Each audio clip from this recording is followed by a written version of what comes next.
Each computer runs protocol at different layer of the OSI model. If you remember the OSI layer, layer 3 is the IP layer. IP is the protocol that transmits data from one device to another device, but IP protocol is connectionless. All it does is route packets from one router to another router until it reaches its destination.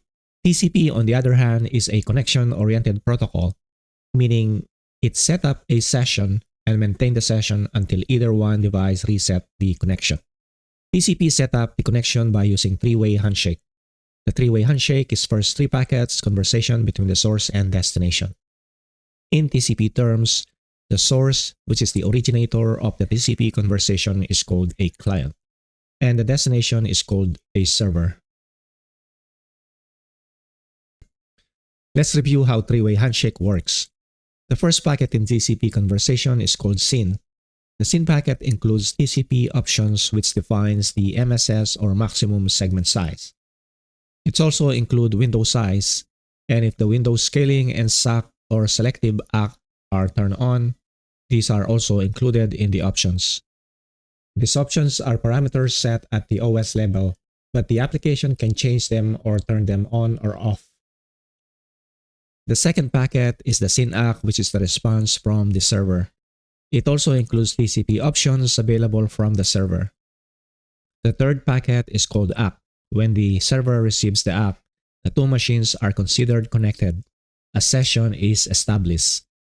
In applications, the connections are called sockets. One TCP connection is one session or one socket. In firewalls, the TCP session are called TCP flows. Now let's review the three-way handshake in Wireshark. This is our example packet capture. It's a speed test from the browser. The first packet is the SYN packet. We can see here, win is the window size. MSS is the maximum segment size, equals 1420 for this device. WS is window scaling. SAC_perm means the selective ACK is enabled. We can see these terms in the TCP section here. The SYN is a plug, and the other parameters are inside the options. The maximum segment size is here, the window scaling, and SAC permitted. The second packet is the SYN ACK, which is the response from the server. We can also see here the server has its own window size. It has its own MSS, which is 1452. Selective ACK is also enabled, and window scaling is 128. And this is the third packet coming from the client to the server, which completes the three-way handshake. After this packet, the two devices are considered connected. Now, the rule for maximum segment size is that the lowest is the effective MSS for both the client and the server. When client sends 1420, the server receives that, it compares it to its own, which is 1452. The server knows 1420 is lower than its own, so it will never use its own MSS, which is 1452. Now, what is the significance of the maximum segment size? If we have a data of 1 gigabyte, for example, the data is split into what is called segments. So this is now our maximum segment size. Let's say it's split into this number of segments. The segments are transformed into packets, and then each packet is transmitted over the network via the TCP connection. So that's the role of the maximum segment size.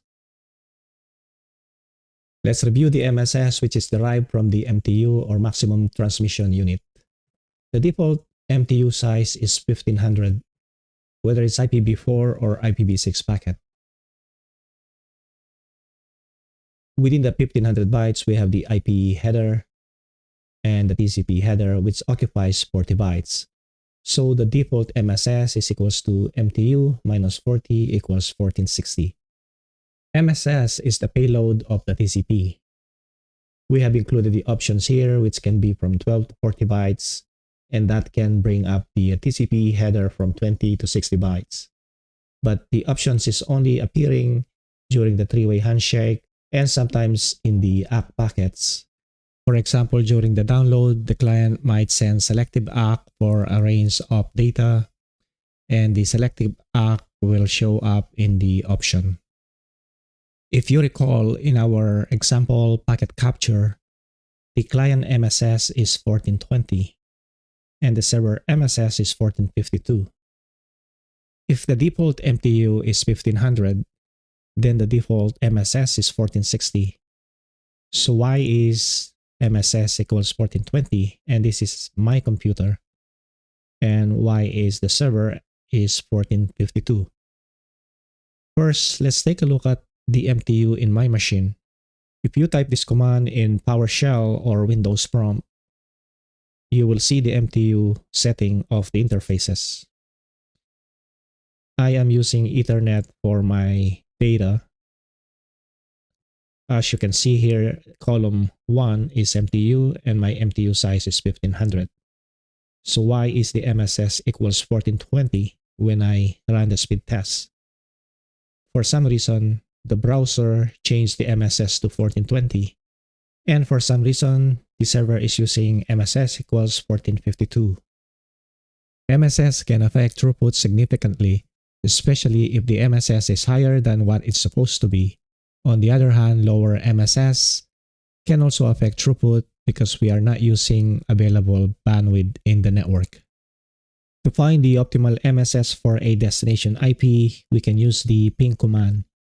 But first, we need to understand in a TCP IP packet, we have overhead of 20 plus 20 equals 40, and that's why our MSS is 1460.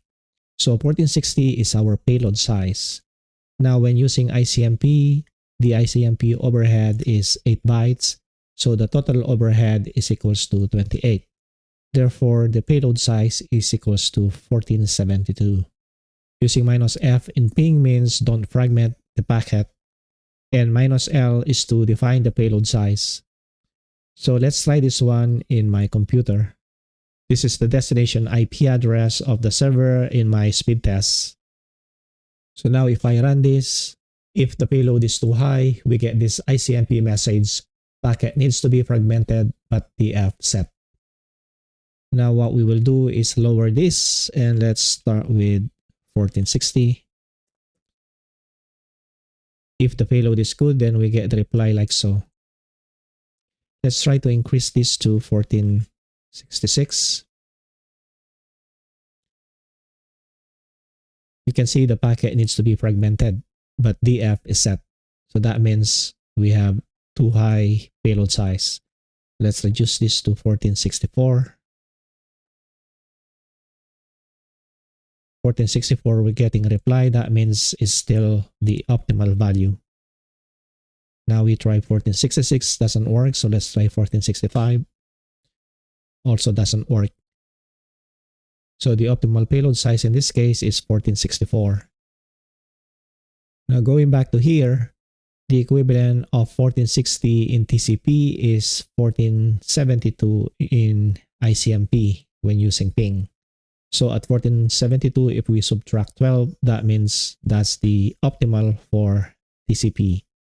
Now, since my optimal is 1464 minus 12, then 1452 is the optimal. And that's the reason why the server actually is using 1452. So even so, because my machine used MSS equals 1420 at the time I ran the speed test, 1420 prevails during the TCP conversation. So to reveal why my machine is using MSS equals 1420, I actually changed my MTU size to 1460 before I started the speed test. So why do we need to mess around MSS? Or when do we need to fine-tune MSS for optimum throughput? Let's say we have this network, we have the client machine here, and then we have the server. By default, the MTU size here is 1500, same thing here, same thing here, and same thing here. Every interface of the routers is configured with MTU. In most cases, it's the default value, but it can be higher depending on the protocol running on that interface. What happens if the link between these two routers is configured as IPsec tunnel? There are two modes of IPsec tunnel, transport mode and tunnel mode. Let's say this is configured as tunnel mode. Tunnel mode picks up more overheads. If we have an incoming packet going into an IPsec tunnel, the packet needs to be encapsulated within the IPsec packet. The IPsec packet itself is also 1500, so we cannot fit the incoming packet, which is the same size as the IPsec packet. The IPsec itself has its own header. Therefore, the incoming packet needs to be split into two packets for delivery across the IPsec tunnel. On this side here, the two packets are going to be reassembled and sent into the server as one packet. In my experience, whenever a packet is fragmented, it can degrade the performance. The reason is fragments can arrive at the other end of the tunnel in the wrong order. Or if one of the fragment is lost, then the entire packet is lost. For that reason, we want to avoid fragmentation at all times. And therefore, as a network designer, you need to become familiar of what is in between your two devices. And again, your friend is always be the ping -f -l and the payload size to test the optimal MSS value in your network. In 4G and 5G network, there's a protocol called GTPU. GTPU is running between the E node B or G node B and the SP gateway or UPF. The E node B in 4G or G node B in 5G encapsulate the entire device packet into the GTPU packet.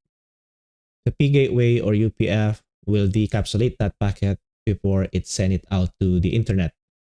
GTPU takes up 20 plus 8 plus 8 for a total of 36 bytes overhead. If the packet from the device is 1500, then it will no longer fit into the GTPU packet because of the 36 bytes overhead. The E node B or G node B will fragment the packet into two packets before it can fit to the data in the GTPU tunnel. This IP fragmentation and reassembly can degrade the throughput significantly because the packets are susceptible to arriving in the wrong order or packet loss. If the wireless operator cares about throughput, they need to adjust either the MTU or the MSS. Basically, the aim is to have MSS equals 1420 for IPv4 and 1400 for IPv6. This can be achieved by adjusting the MTU size or statically configuring MSS. Lowering the MTU or MSS has much higher positive benefit than letting the IP fragmentation happening in the network. These are some of the protocols with their overheads and the optimal MSS value. With standard IPv4, the optimal MSS is 1460, IPv6 is 1440. IPsec transport with ESP and not traversal, considering IPv4, then 1446 is the optimal value.